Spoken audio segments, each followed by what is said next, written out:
کانپنے لگ جاتا ہے۔ اتنا بڑا ادارہ سپریم کورٹ کا، سپریم کورٹ کو بھی اس کے خلاف ایکشن لینا چاہیے جو اس نے رات کو یہ بولا کہ ہم سپریم کورٹ کا مطلب بائیکاٹ کرتے ہیں اس انصاف سے۔ بھائی کیوں؟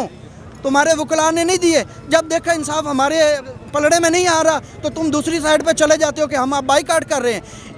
ان کی دیدہ دلیری اور بدمعاشی چیک کریں۔ یہ کہتے ہیں جانتے ہوئے بھی، یہ کہتے ہیں کہ ہم سپریم کورٹ کا کہنا ہی نہیں مانیں گے۔ مطلب ہم سپریم کورٹ کی کوئی ویلیو نہیں ہے ان کے نزدیک۔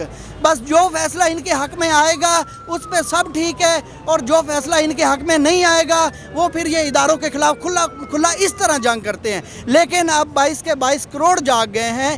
جس طرح پنجابیوں نے اور جس طرح ان کا منہ کالا کیا ہے نا، پہلے جی بی والوں نے، پھر کشمیر والوں نے، پھر پنجاب والوں نے، کے پی کے والے تو پھر وہ تو 10 سال سے ان کا منہ کالا کر ہی رہے ہیں۔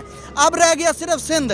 میں دعا کرتا ہوں اللہ سے، اور سندھ کے لوگوں سے بھی میں ریکویسٹ کرتا ہوں کہ خدا کے لیے جاگ جائیں، اپنا حشر دیکھ لیں، اور کراچی والوں خود اپنا حشر دیکھ لو۔ یہ ایم کیو ایم کے لوگ ابھی کتنا بک گئے ہیں، لہٰذا یہ ہے کہ خدا کے لیے جاگ جاؤ اور اپنا حق لینا سیکھو۔